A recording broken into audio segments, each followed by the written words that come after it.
You have your evaluation forms if you want to give us some feedback tonight. It should be all glowing because we have the originator of the course. And without further ado, I would like to introduce Father Nadim Nassar. He is co-author of this course, and I am very pleased to have gotten to know him a little bit Monday night at a dinner, and then I got to drive him here tonight. So a little one-on-one time has just been delightful, and I've enjoyed it very much. And this is our class here. Wonderful. And we're glad to have you. Thank you. Very awesome. Thanks about that. Unfortunately, the church is not feeling the urgent need to look at the Christian faith and not take for granted that the whole world is Christian, and not to take for granted that we live in a Christian society and we exist in what the West used to call Christendom. There is no Christendom anymore. We have to face this reality. And when I came to Europe, I was hit with the reality that there is enormous ignorance about other faiths and about even the Christian faith itself in Europe. The church is shrinking, as you know, in Europe, in Germany, in France, in Belgium, in England, you name it. West Europe, the church is plunging. And still, what astonishes me is that the church still feels it's okay. I mean, we are losing every people, the churches are closing everywhere. The church does not feel the urgency. I would have been on red alert talking about militarily speaking. I would raise all the signs of let's do something, let's be creative, let's study why. The church is sinking, unfortunately, in issues. We are tearing each other apart about issues. And unfortunately, even these issues, the society have already dealt with them and moved on. A young man stopped me as I was the chaplain to the universities in London and said, "Father Nadim, why are you here disturbing us with your presence?" And I said to him, "I'm glad I'm disturbing you. It is at least better than you being indifferent to me. Because the vast majority of the students in most of the universities in London, they are totally indifferent about religion, indifferent about faith, which even aggravates the situation even more." And I said, it's much better than being indifferent.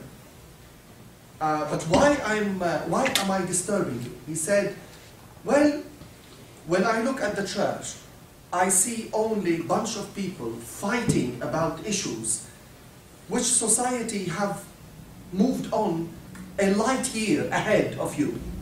And all what you're doing is running and after the catching up with the society, and you are not bringing anything new."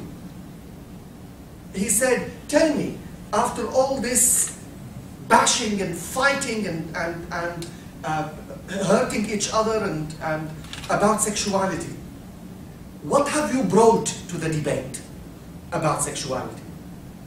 What have you enriched the society about this subject?" I was embarrassed because I didn't have anything to tell him.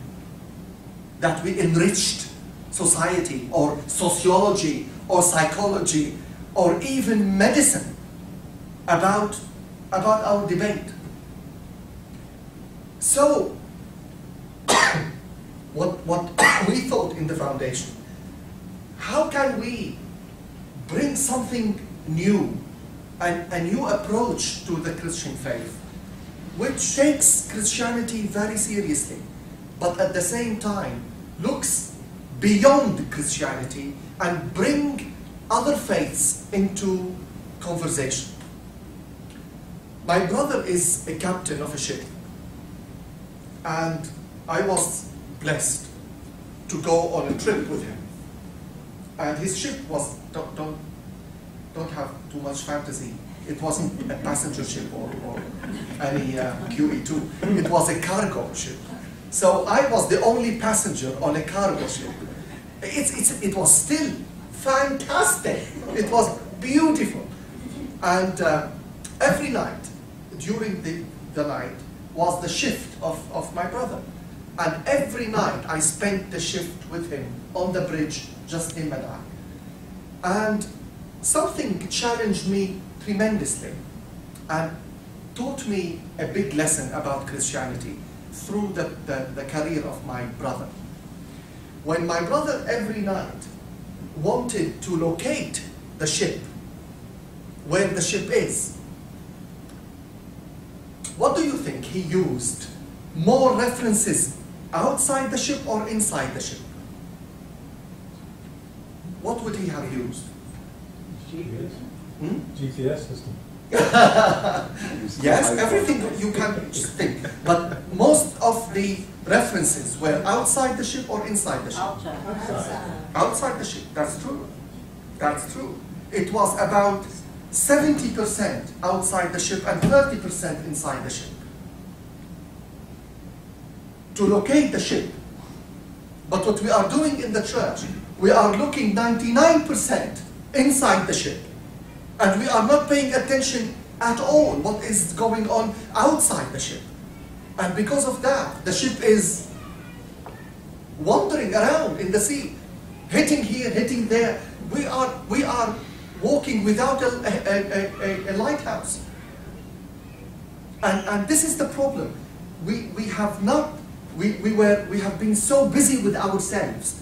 We have not lifted up our heads and looked beyond the ship, beyond the sea, and see what is happening around us. Secularism is sweeping Europe. And we were talking today, and I said to Mary, it's not only secularism is sweeping Europe, it is atheistic secularism. Because we can all be and secular at the same time. The two are not against each other. But in Europe, the kind of secularism is atheistic secularism. God does not exist in this secularism. And if you remember the famous sentence Tony Blair and his government had, we do not do God here. And when he was asked, why didn't you become Roman Catholic when you were Prime Minister? Why did you wait until you left the office? He said, if I had become Roman Catholic while I was a Prime Minister, the people would have thought I was loony. That's the word he used. Loony. Crazy. To that extent in Europe, if you go to church or if you have faith, you are awkward. They would talk about her that she goes to church, you know. She goes to church. It means she's a bit strange. That's the situation.